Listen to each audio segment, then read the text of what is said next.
umuzi w'ubuzima. Nuko aratubwira ati bana banjye, umunsi wa none nimwe hakuzarira, ejo hazaza muzarira.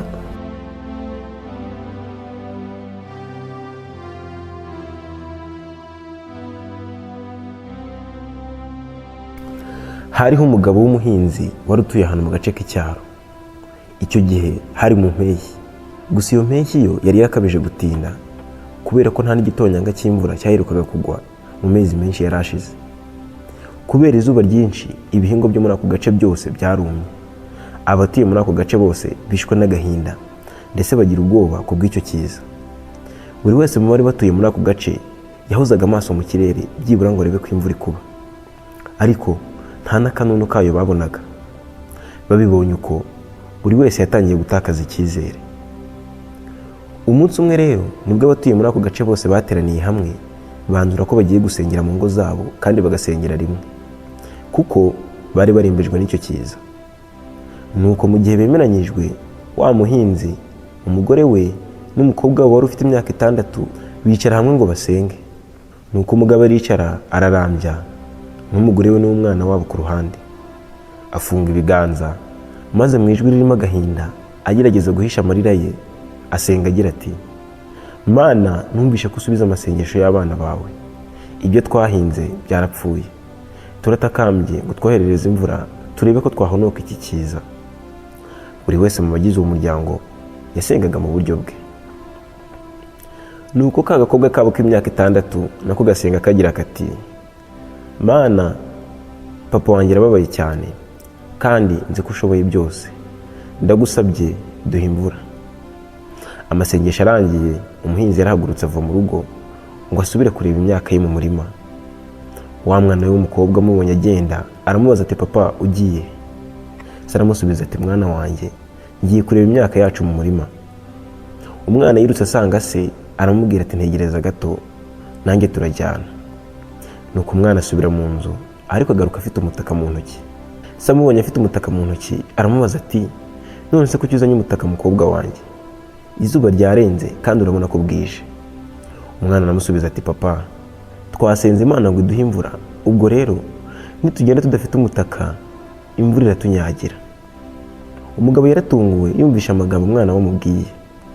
Yatangajwe cyane n'ukwizera yari afite. Yitegereje mu kirere, ariko abona harakeye, nta n'ikimenyetso cyo gukuba kw'imvura kigaragara. Nuko aramwenyura kuko atari kurenganya uwo mwana.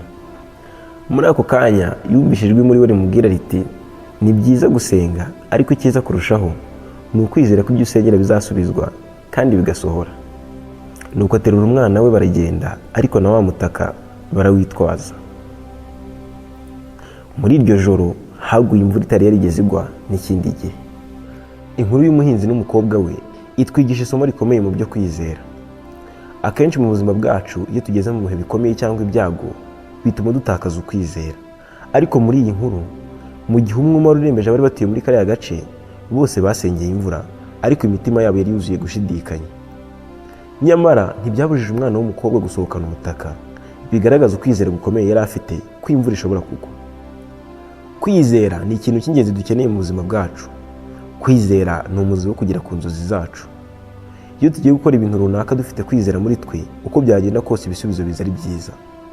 Mu gihe nta kwizera, ducika intege vuba, kandi bishobora gutuma duhagarika n'ibyo twakoraga mu buryo bworoshye. Ariko iyo twizeye, dukora n'umurava, bigatuma ibyo twapanze byose bigenda neza. Kwizera gutuma ibyo dukora bitugeza ku byo twifuza.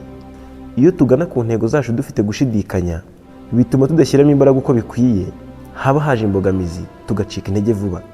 Ariko hamwe no kugira icyizere, turakomera kandi tugashikama, ari byo byongera amahirwe yo kugera ku ntsinzi mu buzima bwacu. Kwizera kurakenewe muri buri ruhande rw'ubuzima. Iyo urwaye ukanywa ikinini, burya ikinini si cyo kigukiza, ahubwo kwizera uba wifitemo, wumva ko icyo kinini kiri buze gutuma umera neza, niko kugukiza. Kuko kwizera kutabayeho, burya ikinini wanywa ntacyo cyakumarira. Byongeye noneho mu gihe dusenga, ukwizera guherekeza amasengesho yacu niko kuza imbere. Iyo dusenga duhamye mu kwizera, ibintu bitangira guhinduka kimwe ku kindi. Iyi nkuru y'umuhinzi twibutsa ko igipimo cy'ukwizera dufite muri twe ari cyo gisunika ibisubizo by'ibyo dusengera. Kwizera si ugukeka ko hazabaho ibyiza gusa, ahubwo ni ukwiyumvisha cyane ko bizaba. Burya bigirira icyizere nibo babasha kugera ku nzozi zabo bonyine. Ubwo rero iyizere kandi wizere, icyo washyizeho umutima uzakigeraho, kubera ko gukomera mu kwizera ni rwo rufunguzo rufungura imiryango ifungiranye inzozi zacu. Shalom.